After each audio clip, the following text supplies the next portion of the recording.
Hey guys, welcome back for another episode of All Love with Lawrence and Keshia. Yeah, man, you guys have been riding with us and we appreciate that. Yeah. If you haven't seen the other episodes, please go back and watch, take a look, give us your comments, your thoughts. But today, we're going to get into something pretty deep, all right? Yeah. Let's talk a little bit about karma and dharma. Have you guys ever heard of that? Have you ever heard of, well, most people have heard of karma, but have you ever heard of dharma? Yeah.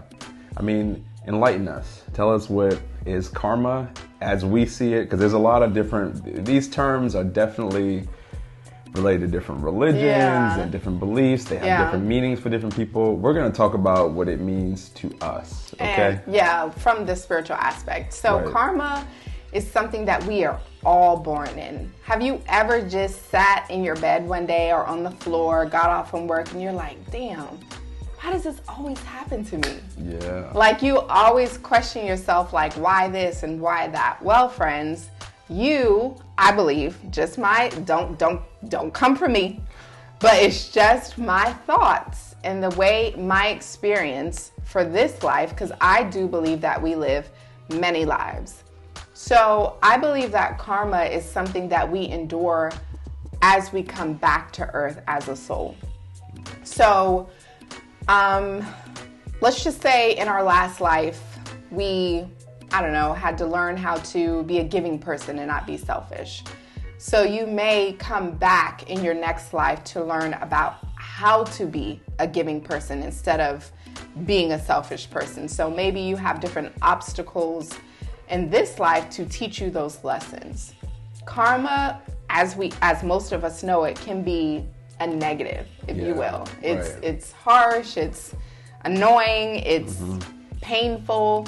Right. But karma is really created, again, this is just my perspective, karma is created to teach us who we are supposed to be. Right. I would say think of karma as like your lessons. Yeah. There's a portion of your life where you're really, I like to call it paying off your karmic debt. Yes. There is, and we can go into different beliefs if you believe in, multiple lives, things like that. Past lives, yeah. Past lives. You may be paying the karmic debt from your past life. I feel like it's the portion of which you're growing up and you're learning who you are and what the world is like. And you're basically paying for those lessons, that karmic debt. And that sounds like a negative thing, but really it's sharpening your tool. Yeah. It's sharpening. It's building you as a soul. Yeah. To figure out your path in life, your way in life, the things that you were created in this life to do. Every single one of us is born into our karma. So as soon as our soul has breath in this life, welcome to hell. But if you change your perspective on that, it's more of, okay, I had to learn this, I endured this, I can help someone through that because I've been through this, so it all depends on how you choose to look at your karma. Right. It's like I said, it can be painful, it can be long, it can be 10 years, 5 years, 30 years.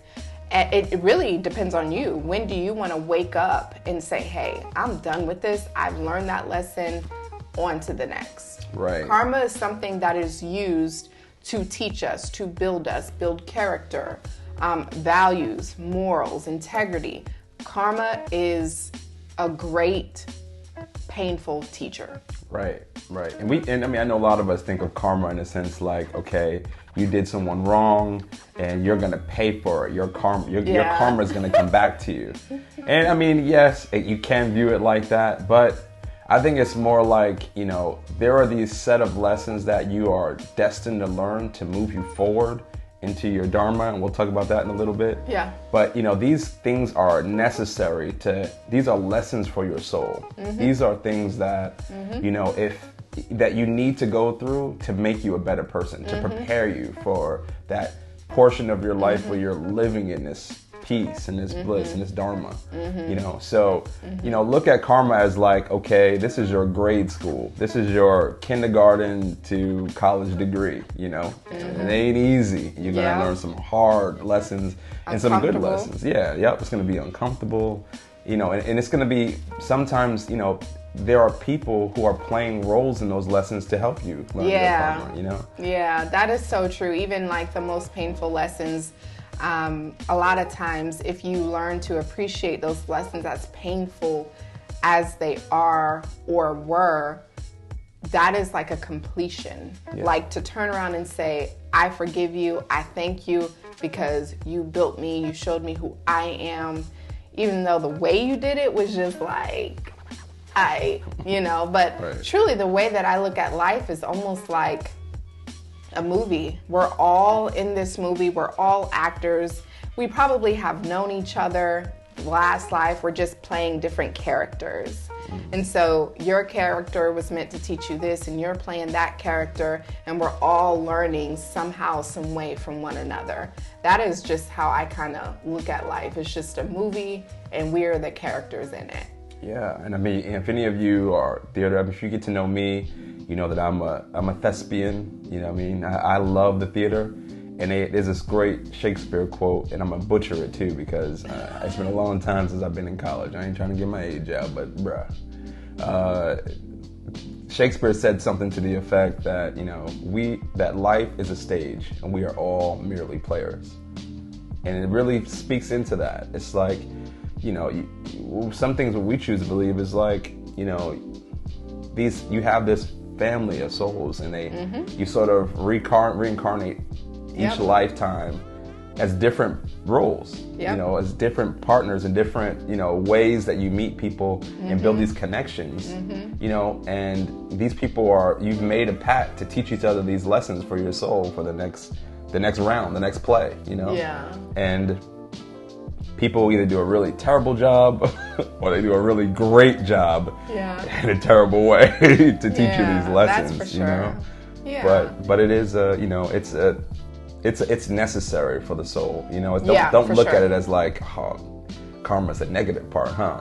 Dharma's the beautiful part. But yeah. So let's get into Dharma. So Dharma is really, obviously, the opposite of karma. You've learned your lessons, you've passed them, you've forgiven them, people or experiences that have caused you hurt, harm, or danger, and now you've accepted. That is hard for me to accept a lot of stuff. But the last part of your karma is acceptance. And so you move into Dharma, which is good karma. Dharma is nothing more than good karma. It's like you've paid off your debt, like Lawrence was saying, and now you're going into a life of learning what's next, learning what's new. Lawrence and I like to always say, I'm tired of learning from pain. You know what I mean? We're so sick of being hurt, and it's like your Dharma, you're learning from love and light and happiness and things like that. And it's not always going to be that. Let me get that out there right now. For sure. It's not 1,000% going to be rainbows and roses all the time. Right. But your Dharma, you're still learning lessons, but these lessons are for your highest good. These lessons are to propel you into your, how can I say it? Your life purpose. Who are you really created to be? What are you really created to do in this life?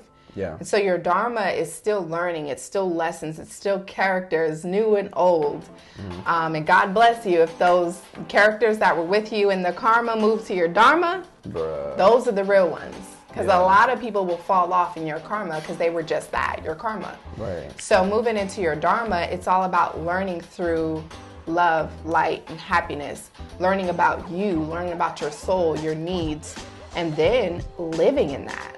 That is the hardest part. It's like, okay, I know who I am. Now I'm stepping into the power of who I am and really being comfortable within that. That is what Dharma is. And some people learn faster, some people learn later, and some people never wake up to their Dharma.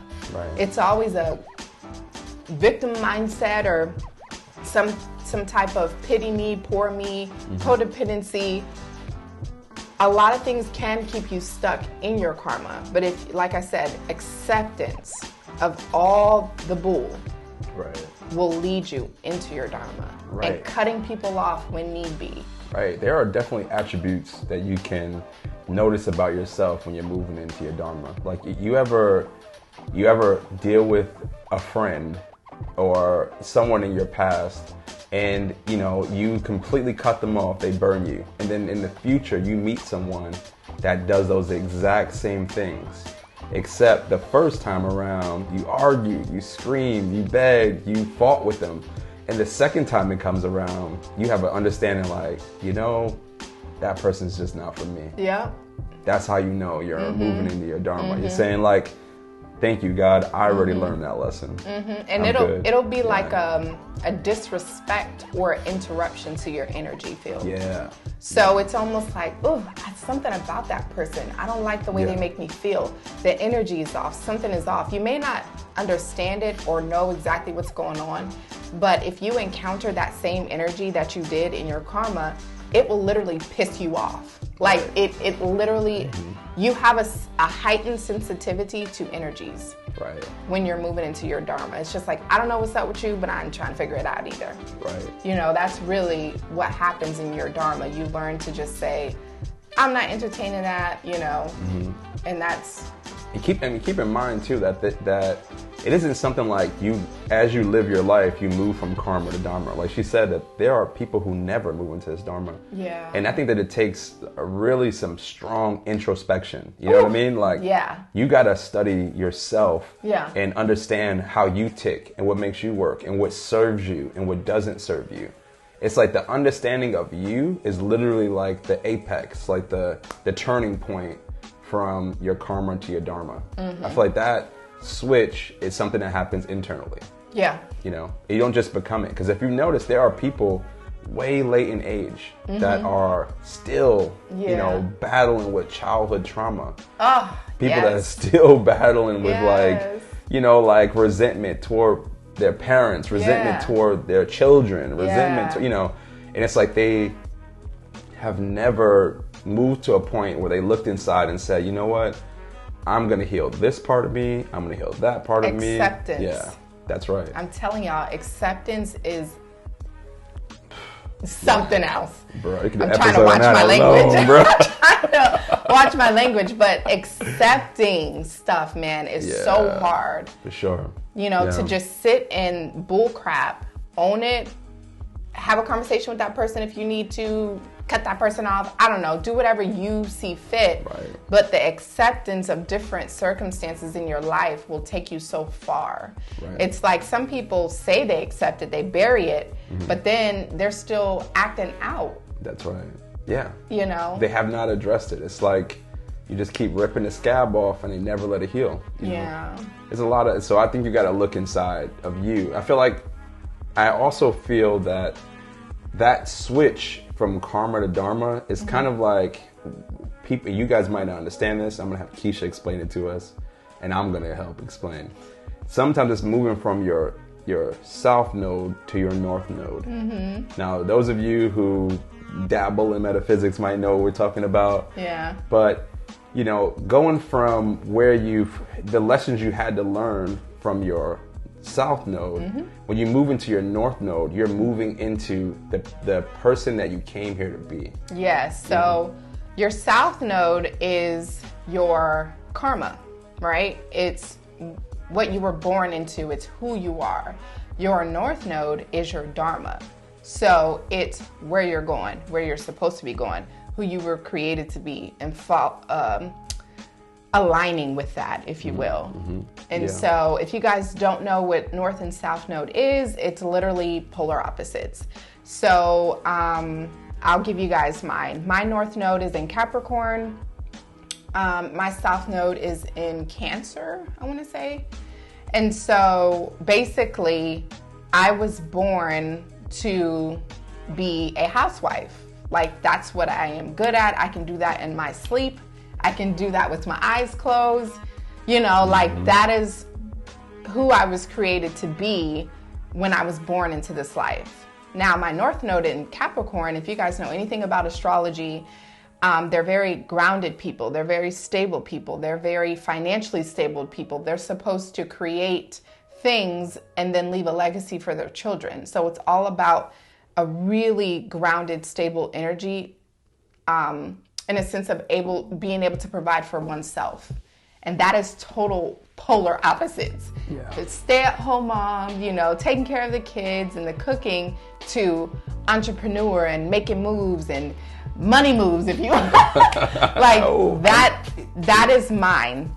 And so if you guys are interested in finding out your north and south nodes, Google it. Just put in, I think, what do you need? Your birthday, your time of birth, and where you were born. It's extremely cool, because what this allows you to do is understand you better. Right. You get to understand you better. And I guarantee a lot of you are going to look into your south nodes and you're going to be like, damn, that's me. You know what I mean? Yeah. And then you're going to look in your north node and you might feel like, that's what I've been looking for my whole life. Right. I want to move into that energy. I want to do these type of things, these attributes that match my north node. Right. And so basically, I'll say it again, your south node is your karma, the way you were born, who you were born, and the karma that you were born into. And then your north node is where you're going and who you're supposed to be in this life, and just standing firm in that. And they are typically polar opposites, like I described for mine. Right. And also, if you guys want to know about your north and south node, my wife does coaching on these. Like, go to our website, alllovenetwork.com. Go to bookings with Keshia, and this is a service that she provides, a coaching, where she can teach you, she can tell you what your north and south node is. Yep, and we go through it, and I help you understand where you're at. I help you understand where you're going. I help you understand why you even do the things that you do. It's really your nature. But a lot of times what we don't understand is we're supposed to be moving out of that. And it's really uncomfortable. Yeah. And I'll give you a testimony, because she did it for me. Like, I asked her to. And my south node, man, do you remember my south node's in? Oh, Libra. My south node is in Libra. And my north node is in Aries. Woo! And so for me, I'm learning all this, but for me, it made so much sense, because the Libra energy is the energy of connections and finding that love partner like I was searching for. But also on a tip side of that, it's codependency. It's, wanting things for myself, but not necessarily going for it, allowing the lesser road or accepting what I have.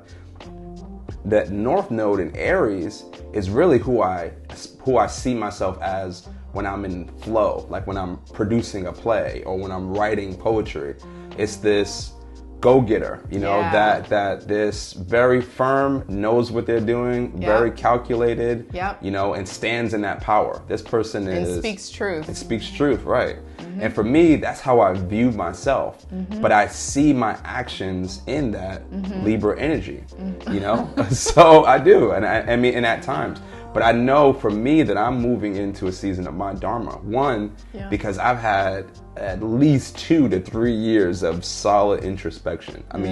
With therapy, with God, with, questioning everything about myself and why I am the way I am, and then after I discovered me, I've been learning, I've been sort of making the steps to move toward the attributes of my north node. Unbeknownst, before she revealed any of this to me, And so I have begun to step into that Aries energy, and it shows in my actions. It shows in the way I handle people. I have this knowing and understanding about myself where I'm like, okay, I'm not in this codependency thing. It's either this or it's that, Being more assertive. Right. And I think that it's not like, okay, I'm now someone new. But it's just accepting and allowing myself to be the man that I always imagine myself as. Like being my natural self and who I am, instead of worrying about what I do and how that might affect people, And that is from Libra to Aries, my south to my north node. And so I know that I'm in my Dharma now. And I'm not saying that, like she said, the karma doesn't end, but when she told this to me in a coaching with me, it blew my mind because once I knew, I was able to be more intentional about the way that I handle business, more intentional about the way that I interacted with people. Yeah. You know, what I demanded of people. I knew that now it's time to not anticipate someone's answer and try to tailor my words so it doesn't hurt anyone's feelings, and just being assertive and direct in a nice way. You know, I'm not and it's uncomfortable. It is. Especially when people have known you in your South Node, or known you in your karma, or known you 10, 15 years ago, and they see you now. It's like, who does he think he is? What? Right. He knows how to use his words? What? Right. You know, he's challenging me? What? Right. Who are you to step up? You know, like, it throws people off. But it is truly who I am, you know, and it is who I think you'll know this. It's like, it's who you have always been. Yes. But now you're because you are armed with this information, now you're intentional about being that and not being. And I think that's the beauty of knowing yourself. Like that coaching, if you go to our site and get it with her, I promise you, it's something that may change your life. Because it did for me. It was just it was like a light bulb went off. Yeah, right. And for me too, because I was like, wait a minute, that sounds nice. But I never knew that I was even capable. You know, it changes your perspective. It changes your views on yourself. It's empowerment. And if you look back over the last 10, 15 years of your life, you'll say, wow, I was living in that South Node. I was doing that. I wasn't, you know, it's really, a light bulb will go off for you. For sure. Especially if you're in that season. You know, I know some of you guys may not be in that season in your life, but when you're in that season of who am I? Why am I here? What's my life purpose? This is a great tool, is learning your North and South nodes. Yeah. And like Lauren said, you guys can get a coaching with me. I think it's an hour coaching. Go on there, book. I will look up your stuff for you, and then I will literally coach you and break it down. If you have any questions or anything about your past or where you're going or how to even get there, book a reading and I will help you guys get through that. What do you guys think? Yeah, let us know what you guys think. I know this topic is a bit deep. Let us know. We can do a part 2. Email us, book a reading with me, or a coaching rather, so that we can go through this like one-on-one. Let us know what you guys think. And let us know in the comments what you think. Do you think that karma and dharma has a different meaning? You want to school us a little bit on what it is? Do you feel like, you know your North and South node? You want to share that with us? You know, like I share mine, she share hers. You know, what's your idea on like introspection, like and self-love? What do you think of that? You know, let's start a dialogue about it. I feel like this don't need to be one-sided. You know? So, you know, as always, you know, we're coming to you with some real love, spirituality, you know, sensuality, sexuality. You know what I mean? We're bringing all love, you know? So thank you guys for watching. Yeah, thanks guys. Yeah, peace.